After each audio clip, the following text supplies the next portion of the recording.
What's going on, Jet fans? It's your boy, Lou Grizzly, and you are tuned in to the Jet City Podcast, the New York Jet City Podcast, where the New York Jets reign supreme. Today, I'm a little out of breath because I walked up the steps. I ran up the steps. I said, damn, I got to make this video. Let's go get into it. Today, I want to go over the New York Jets roster and if we are as complete as I think we are. Right? I look at the stars align, right? All of our stars, man, they line up and point straight to a Super Bowl. That's how it's been for me this offseason. And I love it. And I'm so freaking excited about it. I'm so ready for it. So without further ado, I want to go in and I want to rate position by position, starting with the offense. I want to rate position by position, solid as F, or shaky. Needs a little work.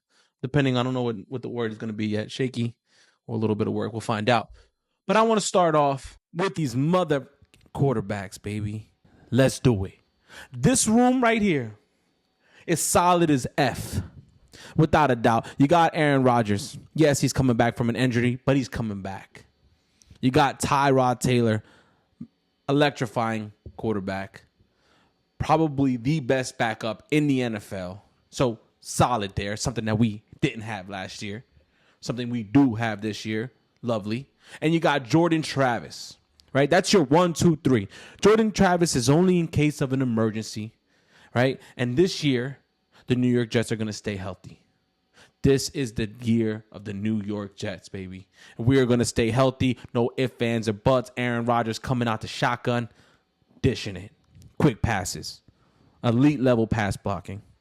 It's going to be a beautiful thing, guys. So the quarterback room, I'm rating it solid as F. No ifs, ands, or buts, baby. No ifs, ands, or buts. Solid. This year, the New York Jets are going to be running the ball a ton because the running back room is something that makes me so happy. Listen, when you have the greatest running back in the NFL in Breece Hall as your number one, the most solid, well-rounded running back in the NFL, toting the ball any given Sunday, it's a beautiful thing. It's a beautiful thing. And then you go from Breece Lightning, Breece Lightning, to mother freaking Braylon Hawk Smash Allen. Come on, guys. Come on. It's like if the jab don't hurt you, the cross will. And it's like having two crosses, actually. It's like two hooks, two haymakers. Bam! Go to sleep. That's all you're going to hear. It's a beautiful thing. The running back room excites me as much as the quarterback room does, right? For sure. Because even when you get past Breece Lightning and when you get past Hawk Smash Allen, you still got to deal with Dizzy Izzy and Isaiah Davis. Now, I wasn't one that was pushing Isaiah Davis. I did not like it in the draft. I almost pretty much hated it. I gave Joe Douglas a 65 for making this pick. I'm sorry, Joe Douglas, because when I look at this running back room now, all I can feel are butterflies soaring through my stomach. I feel like a giddy schoolgirl looking at this running back room, right? Izzy and Isaiah Davis are going to compete for that RB3 spot. Jeez Louise. Hear me again. Izzy and Isaiah Davis are going to be competing for that RB3 spot. And whoever loses is going to be the RB4, and they're still solid as hell. When looking at this next position, the wide receiver room, I get excited. I'm amped. This is this is a position where a lot of the stars that helped out at Super Bowl alignment for me come in. But I'm also crazy nervous. So let me tone it down. And I hate it because I want to bring that energy. Let me tone it down. The New York Jets are going to be primarily in a The New York Jets are going to be primarily in a 3-receiver set. Right? A 3-receiver set primarily is what they're going to run. can we name those 3 receivers? I'll tell you right now. We're going to have Garrett Wilson, Malachi Corley in the slot, and Mike Mother Williams. See, I'm blooping myself. And Mike Mother Williams. Guys, that 1, 2, 3 right there is devastating. That 1, 2, 3 right there is devastating. But we know a team, in this case, a passing game, is only as good as its weakest link. Who's our 4th receiver? I think it's going to be a battle between Allen Lazard and Xavier Gibson. And to be honest with you guys, I don't hate it. I liked Xavier Gibson last year, right? And I like Allen Lazard's potential. With Aaron Rodgers. If we can get Allen Lazard to be the Green Bay Aaron Rodgers, Allen Lazard, I'm all for it. I think if we can get him to that point, that 4 receiver set is undeniably, I don't even have to go through every team in the AFC, but I'm going to say unstoppable. Let me not say undeniably the best. Let me say undeniably unstoppable. But I go back. We're only as good as our weakest link. If we're running a 3 receiver set primarily, we have to imagine that our offense is being schemed around the names that I have mentioned. Garrett Wilson, Mike Williams, and Malachi Corley. If you look at what those receivers do and how the New York Jets will use them in our primary offense, you have to find somebody that are going to do things similar to them. You got Mike Williams, a big body receiver, stretches the field, pretty good speed, going to go ahead and win those 50-50 contested catches. You got Malachi Corley, short yardage guy, quick dump offs, going to make people miss or going to run through them, pick up those short yards, pick up those crazy yards after the catch. That's what we signed up for when we signed him, right? When we went and got him. And I love that about him. And then we have Garrett Wilson. Now, Garrett Wilson is a complete wide receiver. He can do it all. He can do it all. He can run routes. He's competitive as fudge. He's competitive as heck. He can, after the catch, he's amazing. Before the catch, he's amazing. While he's standing there on the line, god dang, he looks good. Pause. Unpause. When it comes to Mike Williams, I believe that if we can rekindle the flame with Allen Lazard, if we can get him to where he needs to be, I believe that Allen Lazard could come in, could step in and fill that need if Mike Williams either can't go right away or misses a game for whatever reason. When it comes to Malachi Corley, in my thought process, I think we have a perfect backup in Xavier Gibson.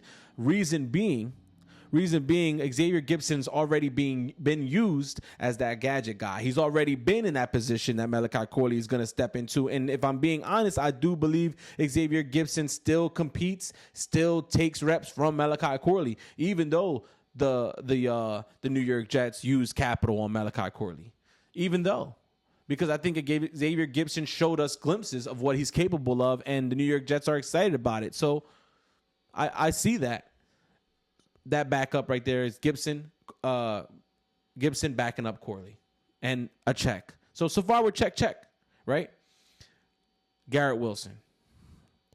Guys, there's not many wide receivers in the NFL that can do and play the wide receiver position as well as Garrett Wilson.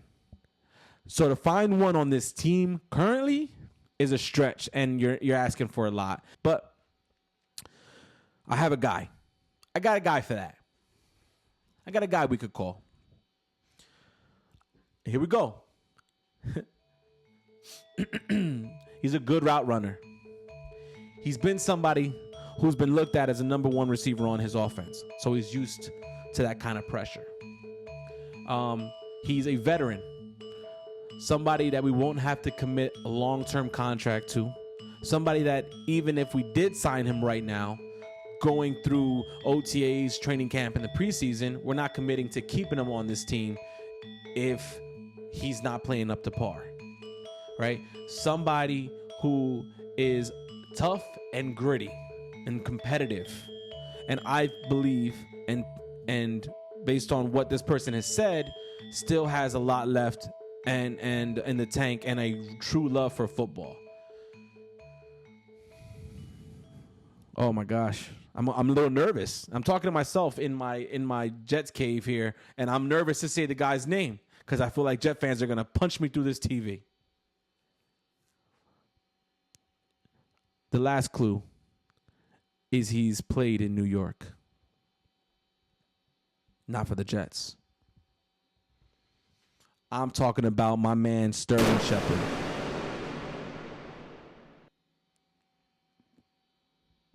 I haven't been punched. I'm still standing, baby. All right. This is not the end-all be-all, guys. This is not the end-all be-all. This is not, I'm not saying this is a must-have. He's going to take us to the Super Bowl. This is the greatest name, the best option we could get. I know that the OTAs and training camp in the preseason, names will be released.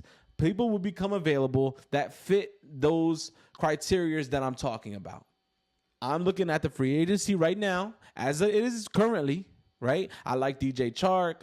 I liked Odell Beckham. I liked Sterling Shepard. But, you know, for me, there's nobody out there right now other than him to kind of fit this one hole that I've been thinking about. And that is the person to be able to do what Garrett Wilson does, even at a 70-75% output. You know, because if we have that and we don't have to change our offense anytime that he cannot see the field, at least the rhythm is still there. What we're used to running in that 3-receiver set, those plays are still there. It's all about getting timing, and that will come with practice. So you get them practice, you get those reps, you get somebody in who can do what he does, almost similar to a scout player would basically try to copycat somebody, and you get them ready to play in that role. Guys, I think it's a good fit. Now, I know it's not the end-all be-all, but I think it's a good fit. So, with that, the wide receiver room needs a little work. It's a little shaky, but it is what it is. It is what it is. This is my little babote, and he wants to talk about the tight end room. Okay? He kind of wants to eat everything. He's teething right now, so he's having a little tough time, but it's okay. He's excited, right? You excited? He's excited about this next group of guys, and that is Tyler Conklin, Jeremy Ruckert, Kenny Yeboah, and Zach Kuntz. I think these tight end room is more than capable for how the Jets use the tight ends. The tight end room is one I feel I can't do this. The tight end room is one that is solid. It's solid as F. Okay, and now I got to figure something else out. Oh, no. Okay, where was I? Okay, tight ends, tight as F. I mean, tight as F. Solid as F. All right. Moving on to the offensive lineman. All right. We got dinner time, baby's bath time. Now it's mommy time. And now your boy's back. And now it's time to talk about some offensive linemen. Listen, when I look at the offensive line room, I see studs. I see the left tackle position solidified. I see the right tackle position solidified. Left tackle, Tyron Smith, Olu Fashanu, Big O as a backup. That is incredibly incredible. That is so solid as F. Check that off. You look at right tackle, Morgan Moses, backed up by Carter Warren, who I believe is going to maybe transition to be a switch tackle, but the New York Jets are high on Carter Warren. As am I, as I do believe, we all should be hopeful that Carter Warren really shines this year. Behind Carter Warren is Max Mitchell. Somebody who's had his ups and downs last year for sure. Definitely didn't. I'm not super duper excited saying Max Mitchell, but I am happy that he's there. I do like him as that third right tackle, if you will, or, depending on who becomes the swing tackle on this team. Not to mention, AVT is always available. Having AVT is always an option. He's always somebody you want. on your line because of his how he's able to do multiple positions. I know the New York Jets don't want to use him that way. They want to protect him. They want to keep him in one spot and see if it can help him stay healthy. I do as well. So with the tackle position as is, without AVT's name, I just brought him up because he's amazing at everything. Without his name being brought up, the New York Jets are checking off the list at right tackle as well. Solid as F for me, right? Plus, Morgan Moses is a damn tank. He ain't going nowhere. He's staying right there, mountain of a man. You ain't doing nothing. Where you going? Nowhere. Beautiful. I love that guy. But now I bring down to the. I gotta bring it to the sad.